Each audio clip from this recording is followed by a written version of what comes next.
Okay, welcome back to another tutorial of hardcore Portuguese grammar with Portuguese with Ellie.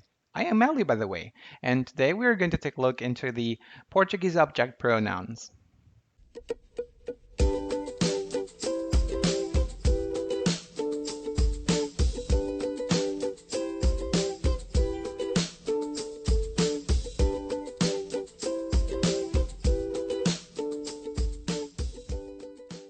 Okay, just a quick recap. What are object pronouns? So take the English sentences, I see an airplane from here. Can you see it too?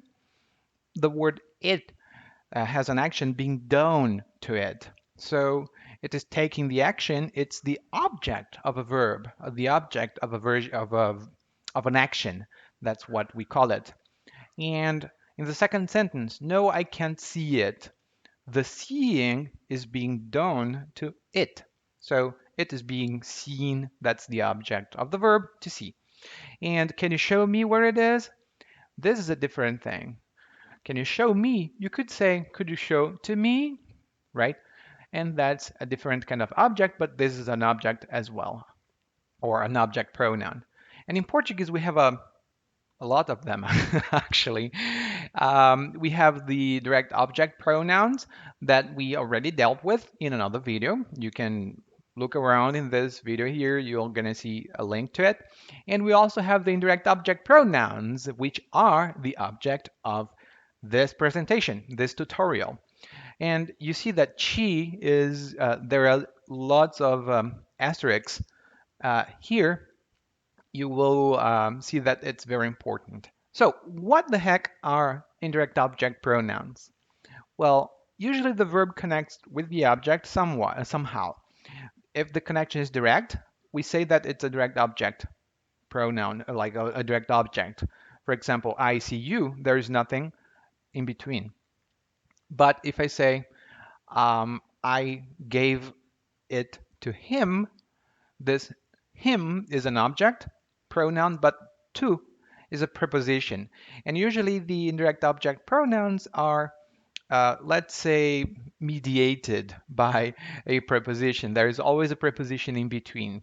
Sometimes this preposition is not apparent, but it's understood and implied. And this is the situation where the indirect object pronouns come in. Because in Portuguese, for example, you could use it to describe this situation.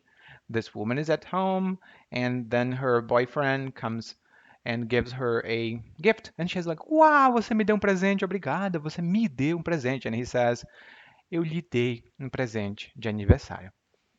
Eu lhe dei presente de aniversário. That's how he would describe it.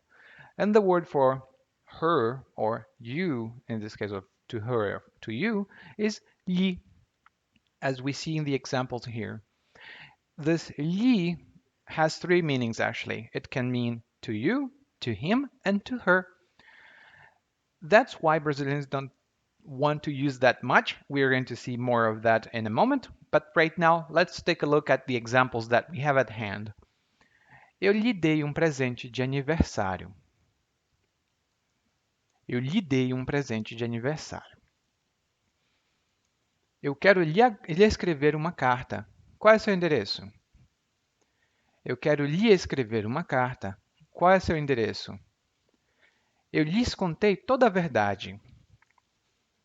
Eu lhes contei toda a verdade. Vou lhe enviar o e-mail amanhã. Pode ser? Vou lhe enviar o e-mail amanhã. Pode ser?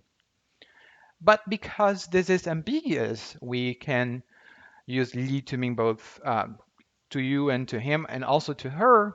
I didn't know the word for three things in a row, like both. So instead of using that in everyday language, actually, when we speak, we tend to use para. Eu dei presente de aniversário para ele, instead of lhe dei presente. Eu quero escrever uma carta para você. Qual é o seu endereço?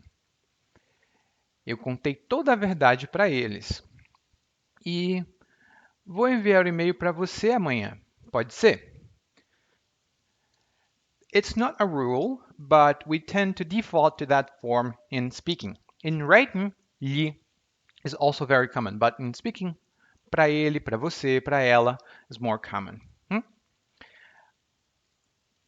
So where do you place it? Usually we put lhe and the other indirect object pronouns before the main verb. Eu lhe disse que, blá blá blá. Ela vai lhe dizer quando, blá blá blá. Things like that. But if you speak Spanish, or if you learned Portuguese from another country, not Brazil, you may have come across eu quero dizer-lhe and this lhe after the verb.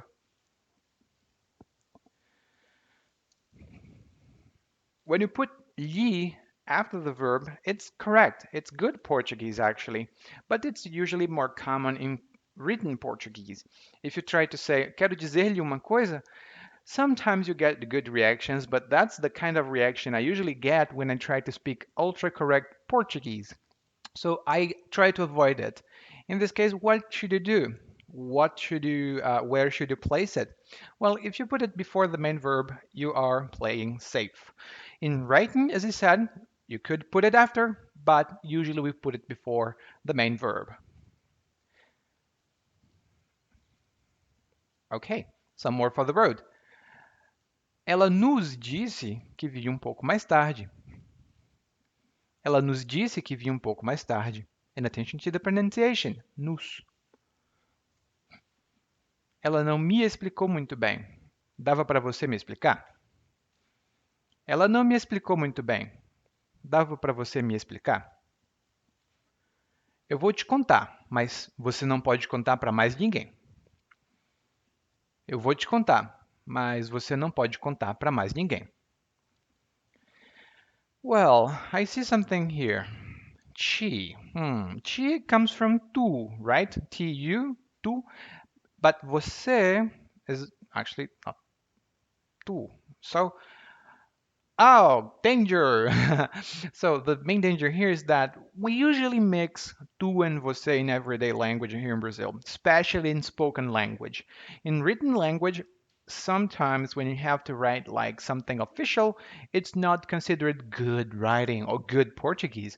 But in more informal writing or in everyday language, in everyday speech, when you're talking to your friends, for example, we really don't care about mixing tu and você. And that's a subject I talked about. You can check it in the video above here somewhere. Those people, I think they're pointing at the video that you can watch. And this is a very common thing. So take a look at that because you want to make sure that you understand why we mix that all the time. And a common trend that we have in Brazil, especially for the chi, u, when we talk about the person, not when we talk about, but when we talk directly to someone and we use the direct object. Eu te vi, for example, I saw you. Eu te vi ontem na praia. I saw you yesterday on the beach. Eu o vi ontem na praia. That's also a direct object because there is no preposition. There is no need to prepositioning, to using a preposition here. So, eu o vi ontem na praia. A common trend, especially in spoken Portuguese, is replacing chi or u or a when it's a direct object for lhe. Then we say, eu lhe vi ontem na praia.